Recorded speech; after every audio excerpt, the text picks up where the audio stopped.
aqui para o nosso bate-papo o historiador Daniel Osovic, professor da Stand With Us Brasil e pesquisador sobre fundamentalismo islâmico. Professor, em primeiro lugar, obrigado pela presença com a gente aqui nessa manhã de domingo. Infelizmente, num momento tão triste, né? Como eu falava antes, as guerras a gente acompanhava só pelos livros de história, mas agora estamos acompanhando também guerras contemporâneas, na atualidade e com a eclosão desse novo conflito em Israel. Obrigado, professor, pela presença. Bom dia para todos. Um prazer estar aqui no seu programa. E como você falou, lamentavelmente, um dia trágico para o Estado de Israel e eu afirmaria para o mundo ocidental inteiro. Lembrando que Hamas é um grupo jihadista islamista que está em contra de todos os valores ocidentais que a gente defende e que a gente acredita, como a liberdade, a igualdade, a defesa das minorias. Estamos falando de um grupo que acredita somente na superioridade do Islã radical e justamente Israel é nossa primeira barreira para que esse islamismo não chegue a ter mais expansão. Justamente assim eu posso definir a situação. Professor, a gente tem visto algumas notícias aqui em resposta ao Hamas. Israel tem atacado a faixa de Gaza com alguns outros aparatos, né? Como é o caso de drones. O senhor acredita que Israel tem preparo neste momento e muito preparo, né? A gente tem conversado aqui com o professor Manuel Furriela sobre essa força em relação a armas que Israel tem. Você acredita que agora Israel vai para cima mesmo, vai com força, vai dar essa resposta ao Hamas? Lamentavelmente, eu tenho que dizer que Israel está em uma situação muito complicada.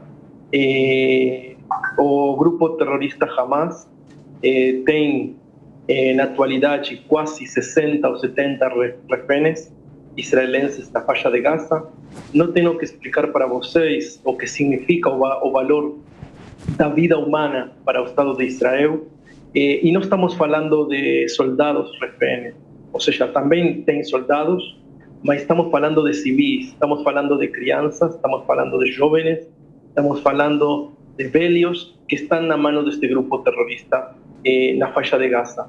Única vez na história que isto aconteceu assim com este número. Sim? Ou seja, a única vez na história que este grupo terrorista consigue se infiltrar em Israel e trazer reféns civis para a faixa de Gaza. Então, se você me pergunta, Israel tem uma via livre de ação? Eu não poderia falar isso. Obviamente, Israel tem já fixado seus objetivos e como vocês estão apresentando aqui nas imagens, Israel está cumprindo seus objetivos, mas realmente o tema dos reféns é um tema bastante complicado porque estes grupos terroristas como Hamas utilizam estes reféns para conseguir seus objetivos políticos. A gente ainda não sabe o que eles vão exigir, porém é uma carta importante que eles têm em suas mãos. Professor, queria aproveitar a presença do senhor aqui para que o senhor nos detalhasse do que se trata exatamente o Hamas, esse grupo sobre o qual a gente tem falado tanto desde o dia de ontem, que entrou nos olhares do mundo inteiro com essa ofensiva promovida contra Israel. Queria que o senhor nos explicasse as origens e do que se trata o Hamas. Ok, o Hamas é uma sigla. Sim, é a sigla de Harakat al-Muqawamah. Olha, professor, eu vou só interrompê-lo, porque a gente está acompanhando mais imagens ao vivo de outras explosões que estão acontecendo. São imagens da faixa de Gaza. A nossa equipe pode confirmar aqui para mim.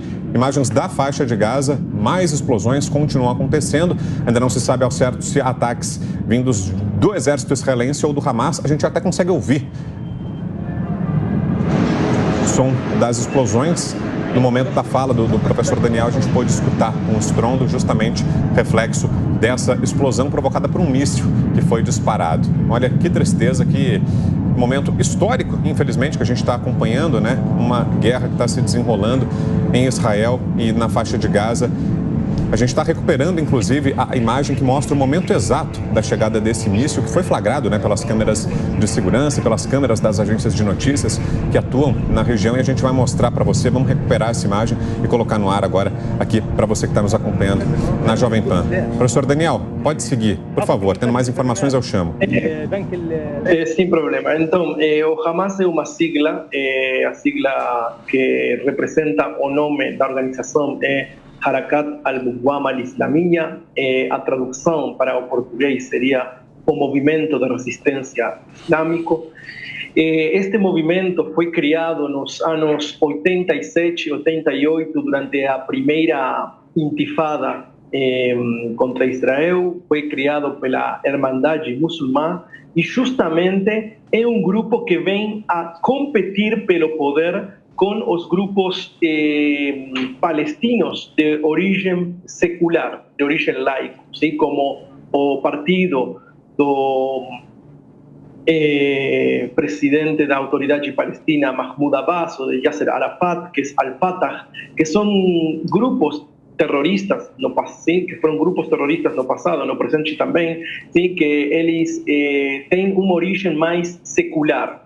Sim. A sociedade palestina, hoje em dia, a gente pode diferenciá-la em dois setores: aqueles que são afiliados ao radicalismo islâmico de Hamas, ao fundamentalismo islâmico religioso, e aqueles setores que são mais progressistas, de alguma forma se pode chamar assim, que são partidos como o partido Fatah, que controla a Cisjordânia. Este grupo terrorista islâmico, Hamas, a gente tem que entender muito bem de que se trata. É um grupo que tem como objetivo a instauração de um regime teocrático, sim, na totalidade da terra de Israel, e isso está explícito na ideologia deles, que a destruição de Israel é seu objetivo. E a gente recuperou e vamos mostrar agora para você que está nos assistindo na TV, nas nossas plataformas, nas redes sociais, o momento exato dessa explosão na faixa de Gaza. Veja só, a gente já vê ali uma enorme coluna de fumaça. Antes, inclusive, a câmera focalizou ali a região do solo, a rua, né, onde teria acontecido essa explosão. Felizmente, não vimos ninguém, né, até porque com as notícias, as recomendações das autoridades, as pessoas já buscaram abrigo, né, não estão nesse momento nas ruas. A recomendação é essa, né, para que as pessoas não saiam às ruas. E naquela imagem que a gente acompanha ao vivo, do lado esquerdo da tela, a imagem ao vivo, a gente já não vê mais ninguém.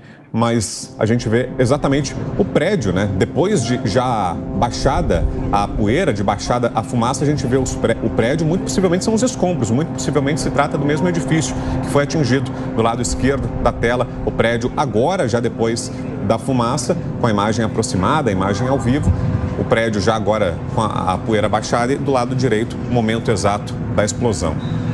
É isso, Vitor Brown. Desde o início do Jornal da Manhã de hoje, nós mostramos ataques que aconteceram de várias formas, não é, Vitor?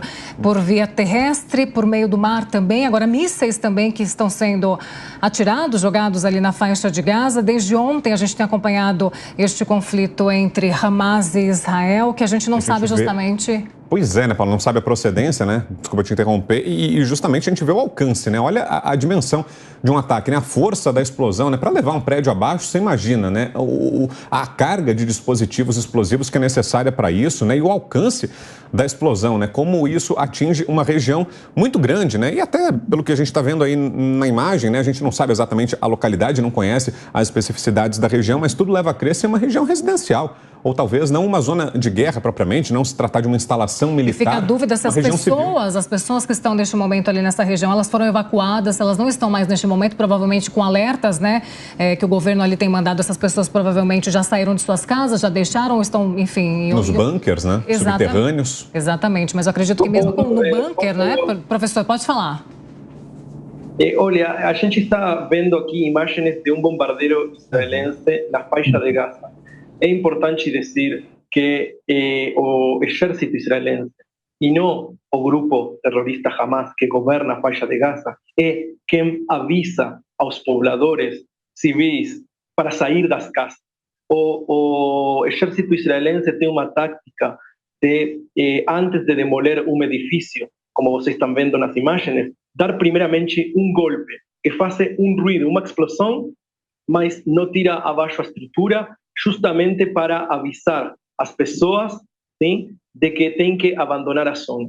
Esto é muito importante, porque estamos falando de uma zona de 350 kilómetros cuadrados solamente, a faixa de Gaza, com uma população de quase 2 milhões de pessoas, o que converte ela na uma das zonas mais densamente pobladas do mundo.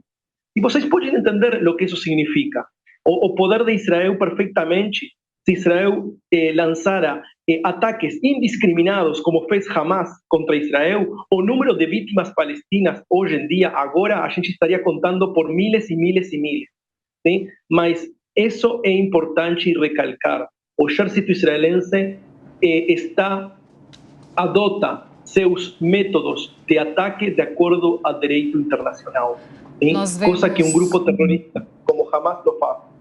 Perfeito, professor. Nós vemos agora imagens de mais um bombardeio. Nós estamos mostrando desde o início do Jornal da Manhã vários bombardeios acontecendo. E, professor, eu só queria reiterar uma fala sua neste momento, que o senhor falava que esses ataques, eles acontecem não justamente para matar as pessoas, mas para avisá-las que está acontecendo um ataque ali, para que essas pessoas evacuem o lugar, é isso? E só antes da resposta, professor, a gente consegue ouvir as sirenes, né?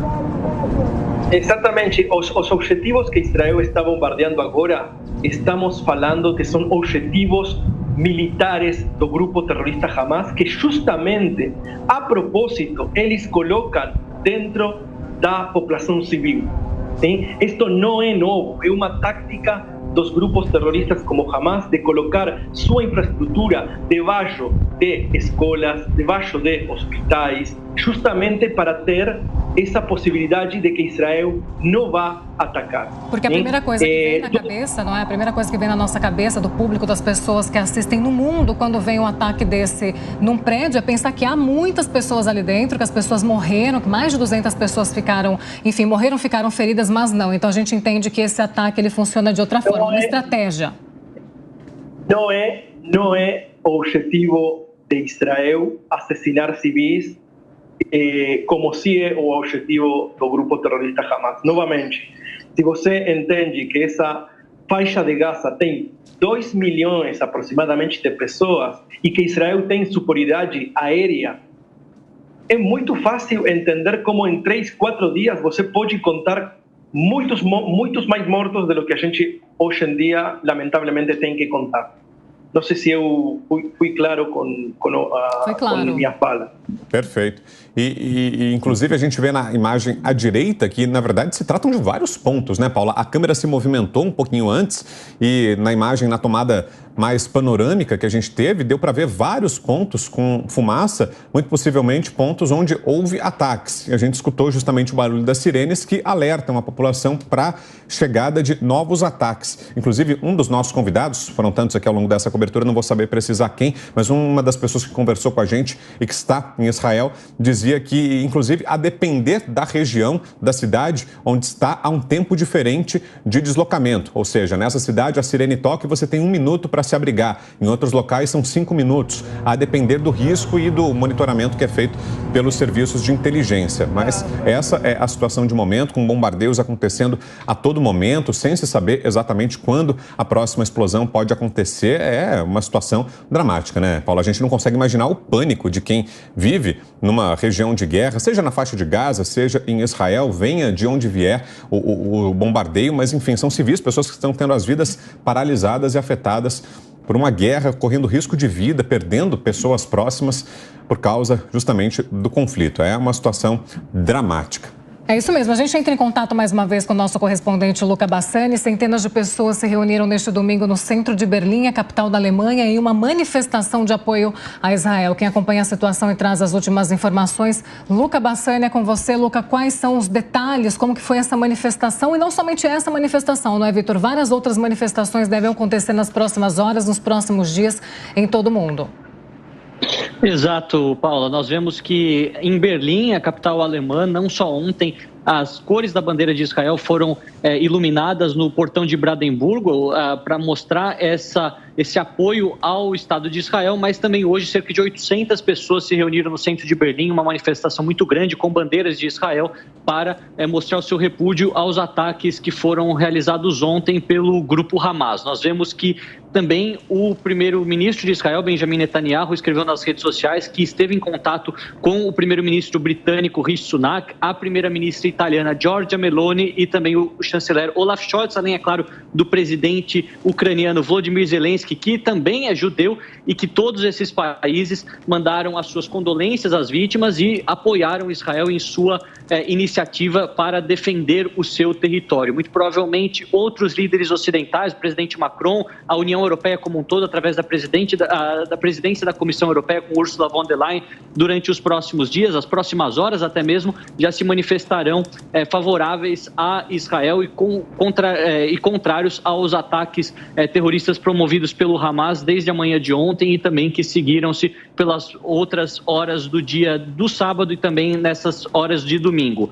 Nós vemos que a situação na faixa de Gaza agora é o ponto das maiores tensões, com essas sirenes tocando por todo o território. Como o professor muito bem dizia, é uma região onde há uma das maiores densidades demográficas do mundo, 350 quilômetros quadrados para cerca de 2 milhões de pessoas, e que se essas sirenes, esse sistema não funcionasse, obviamente que o número de pessoas mortas já estaria na casa dos milhares, quiçá dezenas de milhares. Portanto, a gente vê que é uma tentativa do Estado de Israel, obviamente, de destruir essa infraestrutura, onde estão os ninhos dos diversos braços do Hamas que se escondem nessas estruturas civis, ao mesmo tempo que nós vemos que do outro lado ataques também acontecem, mas em menor proporção. Afinal, nós sabemos que Israel tem a superioridade tanto militar no aspecto do exército como também na aeronáutica, e vai continuar esses ataques para deixar bem clara a sua posição, algo que tende a ser também apoiado pelos Estados Unidos. Lembrando que ontem o presidente Biden inclusive mandou uma mensagem,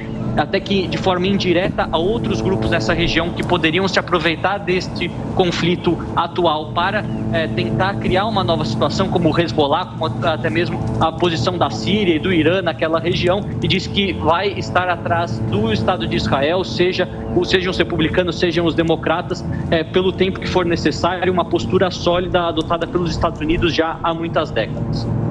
Perfeito, Luca. Fica com a gente ainda, que a gente volta com você daqui a pouco com mais informações aí diretamente da Europa, trazendo todos os detalhes deste conflito. Agora, pelo horário de Brasília, 11h37. Repita. 11 horas e 37 minutos. Quero falar agora, voltar a falar com o professor Cláudio, aproveitando que o Luca Bassani falou justamente sobre Joe Biden. Como que você tem visto esse posicionamento do Joe Biden, ele colocando ali... Professor Daniel, né? Professor Daniel, perfeito. Hoje são muitos professores por aqui. A gente fala agora com o professor Daniel. Professor Cláudio, a gente já se despediu, verdade? Professor Daniel, como o senhor tem visto esse posicionamento de Joe Biden neste momento? Ele que tem mostrado estar ao lado de Israel nesse conflito. Bem, basicamente a posição de Joe Biden, né, o presidente dos Estados Unidos, é a posição que a gente esperava que ele tivesse. A gente não esperava outra posição. Vocês sabem que Israel e Estados Unidos são aliados históricos na região.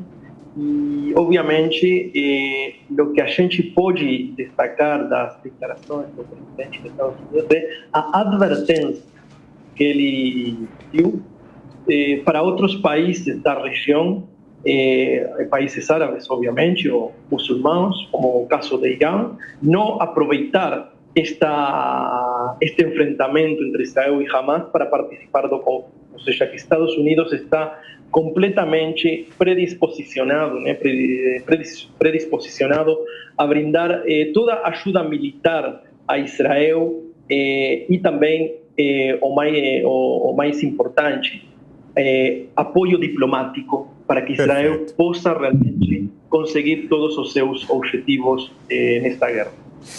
Muito bem, ouvimos aqui no Jornal da Manhã o historiador Daniel Osovic, professor da Stand.With.Us Brasil, pesquisador sobre fundamentalismo islâmico. Professor, obrigado mais uma vez pela presença. Perdão pelas interrupções, as notícias vão chegando aqui e como a nossa conversa é ao vivo, a gente acaba muitas vezes sendo até grosseiro. Então já peço perdão de antemão aqui. Obrigado, professor, Muito pela obrigada, gentileza. professor. Um grande abraço para vocês. Que tenhamos somente notícias boas aqui. Obrigado, professor.